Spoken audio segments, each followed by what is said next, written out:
Is going to be an adventure. Don't actually have a set destination in mind as to where to go. I actually was wanting to spend the day working on my book. I've been working on it the last couple of days. I just cannot stand interruptions, and Charlie keeps interrupting me, which isn't his fault. You know, he is a husky German Shepherd and dingo breed, so he needs to get out and run. So it's really not a bad thing, I guess. At least he gets me out of the house. So because of Charlie, because he is so restless right now, I'm just going to head towards the mountains and just see what we can find. Ideally, I'm looking for a spot that's got some water. I'm gonna head that way, but I'm gonna stop off and get gas first. I'm going to stop off and get gas first and clean my windshield. I may even stop by the post office.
Well, I got a bookshelf full of words that no one has ever heard, and the TV screaming at me, well, telling me how to be. But when I look around my town, well, it's nothing but a big old frown.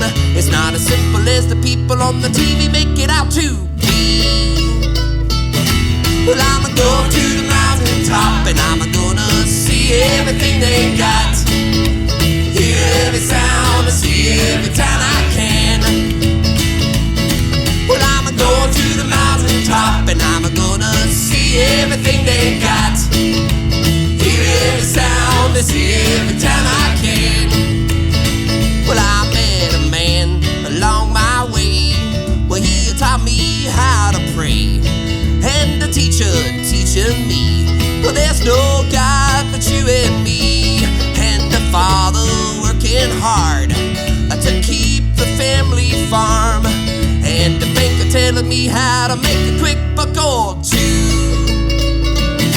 Well, I'ma go to the mountaintop and I'm gonna see everything they got. Hear every sound and see every town I can. Well, I'ma go to the mountaintop and I'm gonna see everything they got.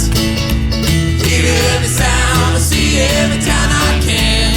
Come on now.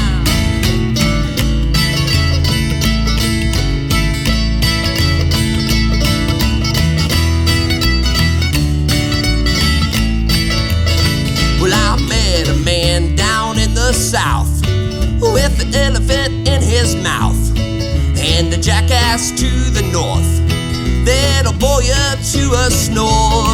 I saw a town up in the west with a whole lot of socialists and a bit of anarchy in the big city. Well, I'ma go to the mountaintop and I'm gonna see everything they got. Hear every sound and see every town I can. Well, I'ma go to On the spot, you guys, for the dogs. There's what looks to be a cabin. I've actually been to this spot before, but it's been several years. So I'm going to go ahead and get out and take pictures of this cabin and videograph it so you guys can see this. I went ahead and came up Soldier Road, and then I went down. I took a right onto Wells Summit Road. So I'm off Wells Summit somewhere.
It is really warm out, you guys. The car says that it is 81 degrees outside. It is hot. Hot, hot, hot. I finished photographing and videographing the cabin, as well as photographing the scenery, the rocks. I wasn't able to get any shots of Charlie because he just took off. Got a little shot of Charlie and Alvin right after they got out of the car, but they ran so fast, they were so excited to get out of the car that I just got the very end of them going around the big rock. Last I saw, they had gone across the road here. There's a little creek or something across the road, and I would go over there myself. I tried walking over there, but with the willow bush tree things and then the really tall grass, I'm just afraid of mountain lions. I'm afraid of snakes, and I'm afraid of mountain lions. If the dogs were with me, I probably wouldn't have a problem going out there, but by myself, I definitely have a problem because I feel like the dogs would notify me, you know, if I didn't know. So, well, here comes Alvin. He's actually coming from the other side of the road. Alvin, you ready to go? Come on. Where's Charlie? Owen and I are now just going to wait on Charlie, and then I'm going to go try to find a water source that isn't this creek. I wanted something a little bit prettier. I guess I'm picky. So, but I myself would like to get in the water, so I just want to find something that's like right off the road. I don't have to trudge through a lot of like brush and stuff where I can't, you know, see what's going on. So we are still waiting on Charlie, so I'm going to go ahead and just eat some crackers and share some with Alvin.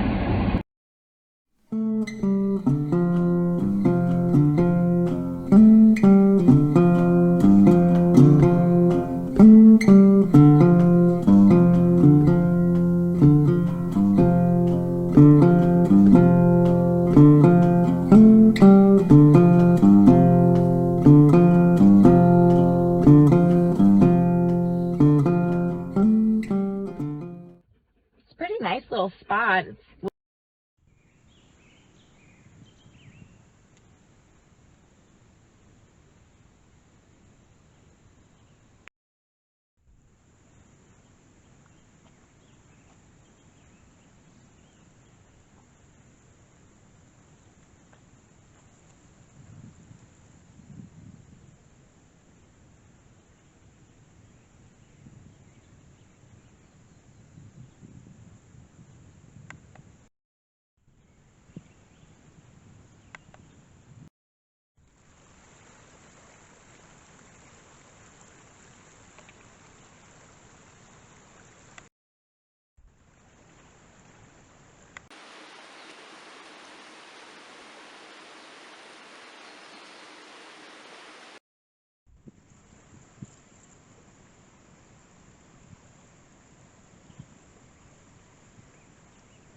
day. I am exhausted. The boys are exhausted. Do you guys want a cracker by chance? So, these are my crackers from earlier. I saved 2 for the boys. Want a cracker? Okay. Charlie? No. Alright, well, it appears Charlie does not like cheese crackers. Alvin is undecided. There's a lot of nice camping spots through here, you know, if anybody wants to come camping. This particular spot that I'm at is it's definitely a campsite, but it's also a some sort of mining claim, which is fine because I wasn't mining, so I was just photographing and stuff. It wasn't until like I'd probably been here maybe 10 minutes when I realized, because there was a sign. I came across this tree that has a sign that says, you know, and it was right next to the creek, and it was just saying, you know, whose claim it was and the mining thing. And I had this moment where I was like, oh no, what if these people have like the deer cameras or the game cameras or whatever? They're gonna have a laugh for sure, because I was out there running back and forth in the water trying to like take my picture. So I'm sure that would be hilarious to whoever, if they're watching. I hope that's not the case. Otherwise I'm going to look ridiculously silly. But I don't have a tripod, so I'm sure it would be easier. I've never had a tripod. And so a lot of the pictures that I take of myself, it takes a lot of work because I don't have a tripod, and I have this really nice Nikon. It's like a fancy camera. It's the same sort of camera I used when I was a reporter. So, yeah, it is an adventure in and of itself trying to take my own picture with this thing, because I have to make a tripod out of whatever's around me. So sometimes it's a fence post. Sometimes I stack rocks. Sometimes I stack twigs and rocks, and I do all kinds of crazy things, and then set the timer, and then I have to run as fast as possible, especially now because my little lens, I need to send it down to the camera shop to have it worked on. But so the only lens I have working right now is my big giant lens, so I have to run even further because it's like zoomed in, and I poked my hand with all of those little like pine needle things. So and the water is really, really, really cold. So I was burning up at the last place that we were at. So I could not wait to get to a camp spot next to the creek. We get over here and I get so excited and I get in the water and it feels amazing. And after about 30 seconds of my feet being in that water, I was like, oh, it was so cold. And when I got out of the water, my feet hurt, like legitimately stung. That water was so cold. So it was a lot of fun. It was nice to get out of the house. All right, everyone. Thank you so much for coming with me on this little adventure. As I said at the beginning of the video, this is sort of an impromptu adventure because I honestly wasn't wanting to get out of the house today. But Charlie was really anxious and restless, so that's why we got out. Appreciate everybody for coming along and watching our little adventure-y road trip. Just comment in the comment section down below. Love to hear from anybody who is a fur dad or mom. And, you know, let me know, like, where do you take your dogs? Like, what kind of dogs do you have? And do they get restless the way that Charlie does? So yeah, just drop me a comment in the comment section down below and let me know about your dog adventures and the crazy things that you will do to please your puppers. You live in the state of Idaho or have visited the state of Idaho, be sure to check out, I've got this group called Idaho Adventures on Facebook, so be sure to check that group out. I'm pretty laid back in the group. I don't really have any rules. The only rule I have is you can't post anything unless it has to do with Idaho. It has to be like some sort of Idaho adventure, which could be anything for anybody, you know. So if you went camping, this is the group to join. You can post pictures of you and your family camping. It's also a great group if you're looking for places to go or things to do. I do try to share stuff like that in the group for other people. Most Idahoans are pretty tight-lipped about their favorite spots. I don't judge them for that. I don't get upset at them for that. I just am patiently waiting for an Idahoan to not be so tight-lipped. But I do understand why they are that way. A lot of other Idahoans who are sort of like me, we're not a native. We're like a transplant. We moved here from somewhere else. But they're more willing to like share where they go or like places like that, because I think they're in the same boat I am. You know, you're not from here, and if you're frugal or cheap like me, maybe you don't want to go to the parks you have to pay for, so you'd rather go see like all the free, cheap, cool stuff. And in this state, that's like super easy to do. You just have to like know somebody who knows where the spots are. So I think a lot of people who move from out of state into Idaho are looking, you know, for really cool places to go and see. And so that's why I created the group, was for people like me who maybe don't know anybody here and want to find things to do. So definitely check that group out. It's called Idaho Adventures, and you can find a lot of stuff in there. I share my YouTube videos in that group. I'm going to head home, and the boys will probably crash immediately once we get home. And I will get to work putting this video together so I can upload it onto the YouTubers. I'm hungry. I'm like super duper hungry. Thanks for coming along, you guys. See you on the next adventure. Bye.